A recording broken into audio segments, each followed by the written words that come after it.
Many individuals across the cities and the towns in this territory are suffering, and they're worried because the interest rate and the mortgage rates keep going up higher and higher. And people like her and him, well, they can't afford anymore to pay for their home, and they're completely stressed out. But not this guy. This guy's no problem, right? And this guy here too, right? He's got no problems paying his bill, and neither this guy here, big Hollywood star, got no problems. Or this one here, also, no problem. And this one here too, it's got no problem. And what about that one? That one has no problem paying its mortgage. Well, he's got other problems, but soon many families and many individuals like this guy here, he's got no choice but to turn around and walk away and to leave all his equity in the home that he's paid for a number of years because the interest rate keeps going up and up, and they can no longer afford what they could once afford. And I'm sure that she's just heartbroken for all these people. Oh, yes, that's right, buddy. One set of laws, and they apply to everyone. And guess what? It's called the rule of law.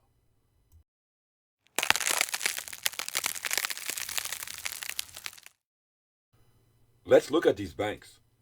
Let's look at these organizations, these corporations that are lending money to individuals and now that are trapping them with higher interest rates. We look into the Bank Act, right, here in Canada, and it says corporate powers. A bank has the capacity of a natural person, and subject to this act, the rights, powers, and privileges of a natural person. All right, great. Thank you.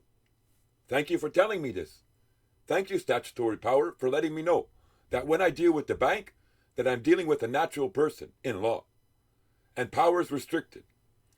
A bank shall not carry on any business or exercise any power that it is restricted by this act from carrying on or exercise any of its powers in a manner contrary to this act.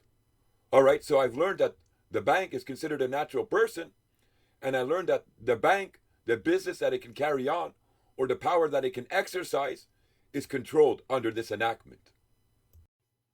So when I came to the bank to do business with the bank, right, the agent that sat across from me and represented the bank, well, they were acting as a representative of a natural person. The bank, when it deals with me, is a natural person. All right, then. If it's a natural person, then it has obligations to the rule of law. And if it's a natural person, then it's under obligations to contractual law. The same obligations that I would be under, the same obligations that I must follow. Well, that body must follow also, because here it tells me that the bank operates under the capacity of a natural person. Great. You're subjected to the rule of law, not only statutory law, but to the rule of law. So you better be careful how you handle your contracts. And you better be careful what you do with your contracts, because common law is controlling you, and common law is watching you. Looking into the Bank Act, Article 627(89), agreement with natural persons. An institution shall, before entering into credit agreement with a natural person, other than for business purposes, disclose to the person. Are you hearing that? So if they're going to enter into a credit agreement with you, they have to disclose to the person, disclose to you what? The cost of borrowing. Well, how much is it going to cost you to borrow this money? How much? 1%, 3%, 5%? The way the Bank of Canada is going, by the end of the year, it's going to be up to 7 or 8%. They have to disclose the particulars of the person's rights and obligations. Any charges or penalties that may be imposed on the person. Well, you get your mortgage contract, right? And it's a number of pages. And you read it. And within that mortgage contract, right, you see your person's rights and obligations. Well, you have the right to enjoy this property. And you have the obligation to pay the mortgage on a certain date every month or every 2 weeks. And you have the right to ownership of this property. Not complete, absolute ownership, but nevertheless ownership to this property as long as you keep the mortgage in good standing. as long as you pay your taxes, your property taxes. You have the right to enjoy this property as long as you open up a bank account with us and make sure that your money to pay this mortgage is in that account every month. Now, any charges or penalties that may be imposed on the person, okay? If you fail to pay your mortgage, right, well, we can penalize you. We can call you on that mortgage. We can say you owe the whole amount right now. And if not, well, we can apply subsequent charges against that mortgage. And it says, in the case of a line of credit or credit card, the circumstances in which the institution shall send the person alert in accordance with section 627 and 13. And any prescribed information. Well, what does that mean? Any prescribed information. It doesn't make sense, right? When you read it, they're telling us, they're enumerating and listing, okay? We have to tell you, we have to disclose to you what? The cost of borrowing this money. And we have to disclose to you the rights and the obligations that you have. And we have to disclose to you that there's going to be charges or penalties that could be imposed upon you if you don't follow these terms and conditions. And then they come here and they say, any prescribed information. But they don't say what that prescribed information is. Well, let's stop for a minute, right? And let's look at this. Who's entering into contract here? Well, two natural persons. And even if you want to say that they have you as an artificial person, as a statutory person, well, look, it says here, agreement with other persons. An institution shall, before entering into a credit agreement with a person, other than a person referred to in subsection 1. So if they consider you not a natural person, but you're considered a statutory creature, an artificial person that they're entering into agreement with, they still have the obligation to disclose to the person prescribed information. Now notice they didn't enumerate everything here, A, B, C, D. They didn't say all that. They said that you still have the obligation to what? To disclose to the person the prescribed information.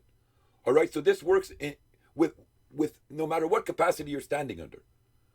But if you're standing before the bank and you're entering into a mortgage contract with the bank, then they have prescribed information that must be brought forth and must be spoken about. That's what it means. So we're entering into contract with the bank, or the bank is entering into contract with us. Depends how you want to look at it, right? It says an offer to contract derives from the person who initiates the contract, or the person who determines its content, or even, in certain cases, the person who presents the last essential element of the proposed contract. Any way you want to look at it. You can say, I initiated the contract, or I went to see the bank and the bank brought the contract forward. That's okay, it doesn't matter. But what matters is that you're entering into contract, right? And the bank, according to the enactment, according to the statutory power, had to disclose certain things. And it listed it, A, B, C, D, E. This is what you have to disclose in these contracts. And then it left it open in E, any prescribed information. Well, it left it open on purpose. Why? Because if you're entering into contract with someone, then contractual law automatically comes into operation. Contractual law automatically operates as a rule of law. An offer to contract is a proposal which contains all the essential elements of the proposed contract.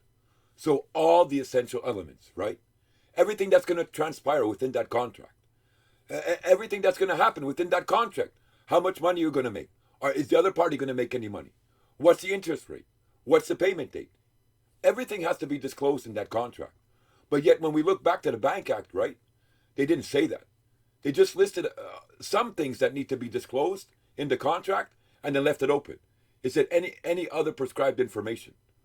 And if you're not aware that there's prescribed information that has to be disclosed in the contract, then they don't have to disclose it, right? Why? Well, because they're tricking you. You don't know. You don't know what's going on. So why are they going to disclose it? But they do have the obligation to disclose it. All right, so let's take a little journey here. I already walked with you and shared with you about what the banks do when you open up a checking and savings account, right? How they present the 2 or 3 pages first with no terms and conditions, and they get you to sign that first. Then they leave the room, and then they present you a second document, which is about 10 to 14 pages, with all the terms and conditions of the account, and they say that, well, you signed and you agreed to these terms and conditions. So they get you to sign before there's any disclosure. They don't disclose the terms and conditions, and then they get you to sign. So we see that they're not agreeing with and they're not obeying contractual law already. So if we catch them not doing it already, what makes you think that they're going to respect contractual law in their other contracts that they're doing with you? You apply for a mortgage at the bank, and let's say that mortgage is $500,000, and they agree to provide you the mortgage. And they say, we're going to charge you 3% annually upon that mortgage. And that's the profit we're going to make. And that's the interest is what we're going to make on that contract. And you agree, and you sign. And then they go and they create the mortgage for you. The bank's not going to transfer over real money to the person that you're buying the house from. There's only $56 billion in circulation. $10, $20, $50, $100 bills. There's only $56 billion in circulation in Canada, but yet there's over $3.6 trillion in debt circulating around. The bank's not giving people money. So when the mortgage is accepted, right, the bank goes to their account. And I'm going to play this out with someone who's a member of the same bank. All right, so the bank goes to their general account. And then they send $500,000 over to Billy's account, who's a customer of the bank. So from the general account of the bank, $500,000 now gets transferred over to Billy's account. But when it goes into Billy's account, right, it goes into Billy's account as a credit. So even though there was a debit initially, when the $500,000 was transferred to Billy's account, as soon as it went into Billy's account, it became a credit once again. Because Billy's account, whatever's in Billy's account, makes up, right? Makes up the whole amount that the bank is holding. Not just Billy's account, but everyone together. All the members of that bank, right? When you combine your accounts, well, the bank will say, that's how much we have in deposits. So when they sent that $500,000 to Billy, and it went into Billy's account and credited Billy's account with $500,000, the bank, once again, in their general holdings, went back up $500,000. So they were only missing $500,000 for a split second while they did the transfer. So let's say the bank, just give an example, had $2,500,000 in there. And they sent the money over to Billy. Now, they did minus $500,000, send. And then their account balance said $2 billion. Now, when it hit Billy's account, and it went in as a credit into Billy's account, their account balance jumped back up and said $2,500,000. So technically speaking, right, we could say that the bank did put up some consideration within that mortgage. But it was only for a second, right? When they did that transfer, and their account said minus $500,000. And then when they did the transfer and it was credited back in and it said, oh, $500,000 is back. So for about 1 second, there was consideration. But never could they go before a court, right, and claim that they've lost anything. That your actions or your failure to make payments into a debited account has caused them to lose anything. The way the banking system works here in Canada, when a deposit is entered into the ledger, entered into the bank, a multiplication factor is allowed to be placed upon those deposits. So let's look at 7 times. We'll stick with the number 7. So 7 times the amount of the deposit is allowed to be created or is allowed to be accredited or ledgered into the bank. So when that $500,000 went into Billy's account, the bank was allowed to say that, okay, well, that was 500,000 times 7. So that was $3.5 million that the bank was allowed to ledger because of the multiplication factor they're allowed to place upon those deposits. The bank never disclosed that to you, right? The bank never said that when we send over the deposit for the mortgage, when we send over that credit into that account, that once that credit enters into the account, we're going to apply a multiplication factor upon that. And we're going to have more assets than what we originally started with. That you're going to create this asset for us by your signature. The bank will then open up a debit account with your name attached to it. All just from strokes on the keyboard, not real money. No real money has changed hands. No real value has really changed hands. Just numerical values on a computer. But they'll open something called a debit account. And they'll say minus $500,000 to your name. And you make your first mortgage payment. Let's say it's $2,000. Then that account will go down $498,000. You make your next one, minus $496,000. And so on, and so on, and so on, until you reach zero. And then that account is closed. And that account is removed from the ledger of the bank. Well, hang on a second here. The bank was never out $500,000. There was never a withdrawal or a minus $500,000 in the bank in my interaction with them. If subsequent to Billy receiving his $500,000, he decides himself that he's going to close his account and move it somewhere else and go to another bank, that still didn't transpire because of my interactions with the bank, right? If they want to come and say, well, look, we're out $500,000 now because Billy left the bank. Well, that's not my fault that Billy left the bank. When I had my interactions with you, right, when you sent over the money to Billy at the point that that transaction took place, right, your overall bank statement, your overall holding, your overall asset of the bank, it was not in minus $500,000. It wasn't my action that caused that to happen, right? How can you blame the actions of Billy upon me? What I'm bringing forth is that when you sent the funds over to Billy, you claimed that you put up consideration and that you were out a certain amount of money, but you never were. Because when you sent those funds over to Billy's account, they went in as a credit. And your bank was credited that amount. And not only that, you applied a multiplication factor against that amount. So the fact that Billy left your bank with $500,000, that's not because of my interaction with you. That's because of your interaction with him. What transpired between me and you never lost anything. There was never a minus $500,000. But yet you opened up an account and you made me pay into that. And then when it went to zero, you closed off that account. Well, where did all that money go? Where did that $500,000 go that I paid you? Into that debit account. Well, now what? It becomes a positive for you? More positive for you? You already applied that multiplication factor and made money there, but now you're making more money here? Consent must be free and enlightened. It may be nullified by error, fear, or lesion. Free and enlightened, which means everything has to be disclosed. Everything that the parties are going to gain. Everything that the parties are going to do with that contract has to be disclosed.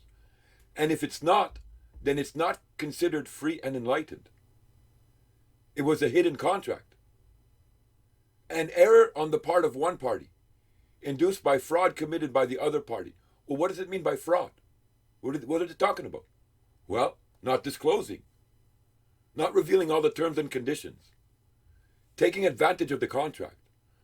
Making more and obtaining more than you claimed you would in that contract. And with his knowledge, nullifies consent. Whenever, but for that error, the party would not have contracted or would have contracted on different terms. So let's apply that to what the bank's doing, right? Did the bank tell you that when they sent that money and made a credit into an account that was part of their branch, that they would be allowed to apply a multiplication factor upon that to the millions of dollars, that it would increase their asset of the bank? No, they didn't, right? But we know that the enactments, the legislator gave the bank the right to do this, right? And Premier Martin, or Prime Minister Martin, remember that guy? He's all over YouTube, right?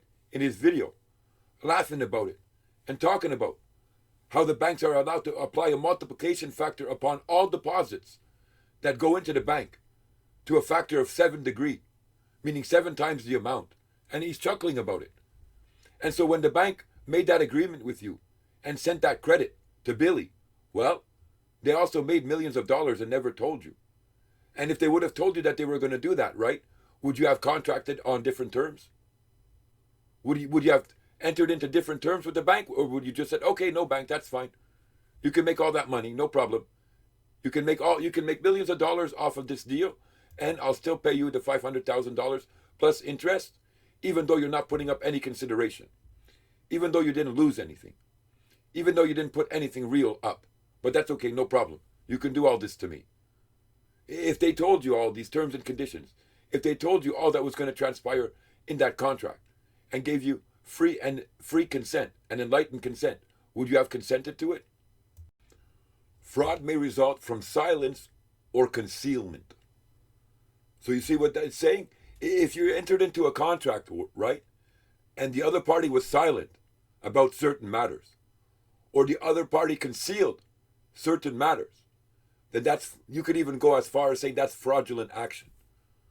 But those actions, right, it gives you the right to nullify the contract. Those action, what they did, violates your consent. It nullifies your consent. And now look what it says in contract law. And all this contract law that I'm reading to you is taken out of the statutory powers in Canada. This is in the statutory powers in Canada, where they're talking about contract law and how it operates.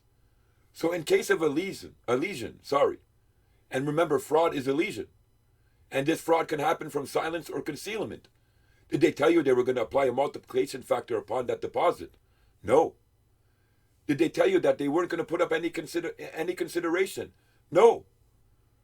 Who's the only one who put up consideration in this contract? It's you. And what's that consideration? Your hard-earned money that you make when you go out and work and you pay back this mortgage. Well, it's not even a mortgage. What you're paying back is a debit account on the bank's books. It's the only one who put up consideration.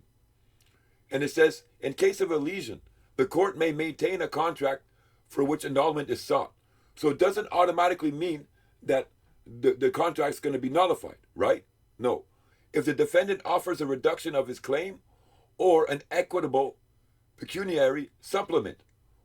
Oh, what's that saying in English? Saying that, hey, buddy, you made some extra money on this contract? Well, you got to split it now. You got to split it 50-50 with the guy you entered into contract with the one that you were silent, with the one that you concealed what you were about to do and what you did, with the one you didn't give free enlightenment to, and then went out and made a whole bunch of millions of dollars off of their back. Well, they caught you, and now they want to nullify the contract. So you got a choice. You either let them go, you either nullify that contract and stop claiming things upon it, or you owe them an equitable solution. And what's an equitable solution in contract law? Well, whatever you made, right? 50% comes back to me. Whatever you made in your concealment, you owe me half of it. Because half and half, two-party contract. You see all those actions that you did and everything that you did, right? Well, that was prescribed information according to contractual law. Those actions of applying a multiplication factor upon my deposit, those actions of sending a credit in and not losing anything, putting no consideration up, well, that fell under Section E of the Bank Act. Those were the obligations you had. But you didn't tell me, right? You concealed them. And you operated in silence. And you did all this and made all this money. And now guess what? Guess what? When I look at your hands, they're full of dirt. They're dirty hands. And you want to come to court? You really want to come to court with those dirty hands? Come on. Let's see what the judge says. Because now you're teetering on what? Now you're teetering on what? Losing your license and being penalized. You don't come to court with dirty hands. You don't come to court with a dirty contract. And what you going to do? Scare the people? If they stop paying the mortgage because they can't afford it anymore? Because the interest rates are too high? You're gonna send them some documents that they don't understand and cause them to be fearful and run to the lawyer who's going to screw them anyways. Excuse my language, but it's true. Well, you don't have to be afraid of those documents. You know what they're sending you? They're saying that you owe them an obligation to a debt account that they created on their computer, and you've stopped paying it, and now they want you to pay it in full. But they're not going to tell you the other side of it, right? They're not going to tell you that you've made a whole bunch of assets for them, and you've increased their bank deposits by millions of dollars, and they never told you this. So go on, walk into court with them, and bring this information to the court, and let the court deal with these people and their dirty hands, and tell them, I want annulment of this contract. You concealed things from me. You were silenced over things that you did in this contract. And now because I can't afford to pay it, you want to call me on it and say I'm doing wrong actions, I'm not fulfilling my obligations. They're going to send you a whole bunch of paperwork, right? Your original mortgage, that you signed it, and that the account that they opened in the bank, the debit account, and show the court in a printed form. Look, he was making payments. It said minus 500,000, and he made 30 payments of $2,000, of $60,000 in total. Now he's at minus 440, but he won't pay us the rest, and we're out this money, and we've lost this money. Oh, you haven't lost nothing, you liar. You haven't put any consideration up for nothing, you liar. And not only have you not lost anything, you made a whole bunch of money off of me. You made a whole bunch of money off of that contract. And you never said anything to me. And now you're coming to court and you're trying to say that you're standing in a position of loss. You're not standing in a position of loss. I am. I'm the one standing in a position of loss by your actions. When they come at you, they're only coming at you with one side of the game, one side of the rules. They're trying to hide the other side, wherein with you find your victory, wherein with you find your liberty from the actions that they've done to you. You must needs stand up and fight now. You have no choice. A lot of you, your backs are going to be against the wall shortly with the way the interest is going up. And you don't need to be afraid anymore of these contracts and of these people and of these banking systems that laugh at us. Well, when they say, this quarter we made $2.4 billion. That quarter we made $2.6 billion. While the average man and woman can't even make their mortgage payments anymore because the interest rate is so high. They're going to come. They're going to come when you can't afford to pay anymore. So you might as well arm yourself and be armed with a weapon that you'll be able to defend yourself and take a stand. And not only take a stand, but win the battle, win the victory.